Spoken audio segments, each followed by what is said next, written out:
Hello friends, welcome to online classes. मेरा नाम है रजत अग्रहरी। आज की स्टैटिक जीके की क्लास में हम लोग लेके आए हैं इंडिया में जितने भी इंपॉर्टेंट वाटरफॉल्स हैं, यानी कि जलप्रपात हैं। अक्सर क्वेश्चन आ जाता है कि यह जलप्रपात किस नदी के किनारे, किस नदी पर स्थित है ना।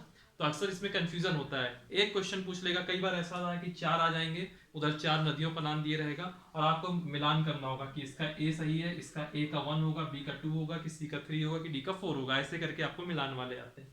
इसमें कंफ्यूजन बहुत होता है। तो हम लोग गिनती के आपके लिए 12-13 जो है मैं जलप्रपात लेके आया हूँ, वाटरफॉल लेके आया हूँ। आई होप आपकी एग्जाम के लिए काफी बेनिफिशियल होगा।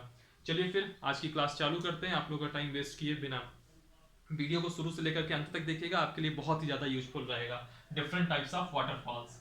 जोग, गरसोपा, महात्मा गांधी जलप्रपात, यह एक ही का नाम है। जोग भी कहते हैं, गरसोपा भी कहते हैं, महात्मा गांधी जलप्रपात भी कहते हैं। इसकी एक खासियत देख लीजिएगा, यह आपका 255 मीटर ऊंचा है और 255 मीटर ऊंचे होने की वजह से यह भारत का सबसे ऊंचा जलप्रपात कहलाएगा। ठीक है, 255 मीटर। यह है कहां पे, तो याद रखिएगा, यह आपका शरावती नदी पे है। किस नदी पर है?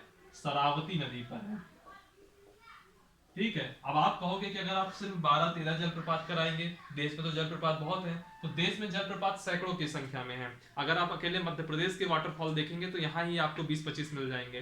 बट प्रॉब्लम ये है कि हमको इतने ज्यादा नहीं करने, हमको सिर्फ और सिर्फ इंपॉर्टेंट देखने हैं। फिर आता है एना जलप्रपात। एना जलप्रपात आपका महाबलेश्वर के निकट नर्मदा नदी पर है। महाबलेश्वर के निकट नर्मदा नदी पर है। ठीक। फिर आता है शिव समुद्रम। नाम से ही लग रहा है थोड़ा साउथ का नाम है, तो शिव समुद्रम जो जलप्रपात है आपका, यह आता है कावेरी नदी पर। शिव समुद्रम वाटरफॉल कावेरी नदी पर। फिर आता है गोकक जलप्रपात। गोकक जलप्रपात क्या है? गोकक खुद में एक नदी है और गोकक नदी जो है कृष्णा की सहायक नदी है। तो मैं लिख देता हूं, कृष्णा की सहायक गोकक नदी पर।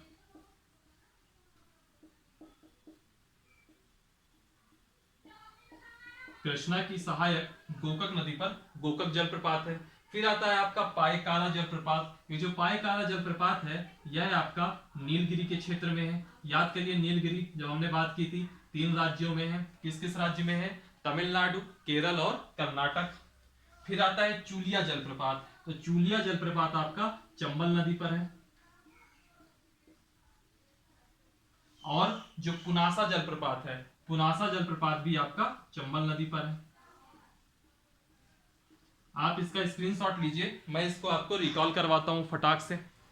जोग या गरसोपा या महात्मा गांधी जलप्रपात, यह आपका शरावती नदी पर है। येना जलप्रपात महाबलेश्वर के निकट नर्मदा नदी पर है। फिर आता है शिव समुद्रम जलप्रपात, यह कावेरी नदी पर है। फिर आता है गोकक जलप्रपात, यह कृष्णा नदी की सहायक गोकक नदी पर है। और फिर आता है पायकारा जलप्रपात, यह नीलगिरी क्षेत्र में है।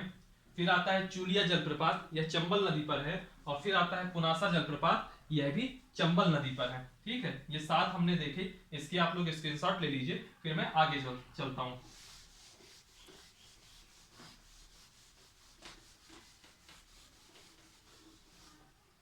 फिर अगला आता है मंदार जलप्रपात।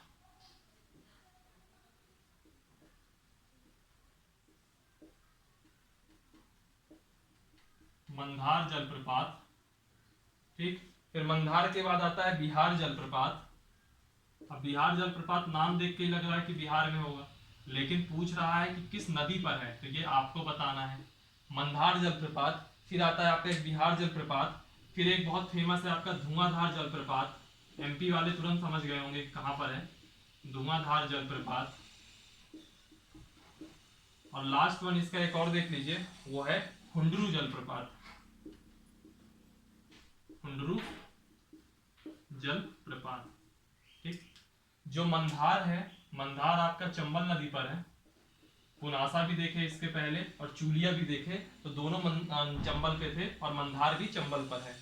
बिहार जलप्रपात नाम से यह बिहार में होगा, लेकिन किस नदी पर है, तो यह टोंस नदी पर है। ठीक। फिर है धुआंधार जलप्रपात। धुआंधार जलप्रपात आपका नर्मदा नदी पर है और यह मध्य प्रदेश में है।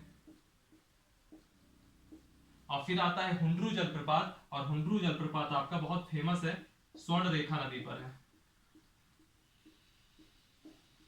ठीक, तो इतने कुछ इंपॉर्टेंट आपके वाटरफॉल थे, इनको भी रिकॉल कर लीजिए और इसका स्क्रीनशॉट ले लीजिएगा। मंदार जलप्रपात चंबल नदी, बिहार जलप्रपात टोंस नदी, धुआंधार जलप्रपात नर्मदा नदी और हुंडरू जलप्रपात स्वर्ण रेखा नदी। यह सिर्फ 11 जलप्रपात थे। एक क्लास आपकी 6 से 7 मिनट की होगी, लेकिन यह 6 मिनट आपका एक क्वेश्चन की गारंटी देता है।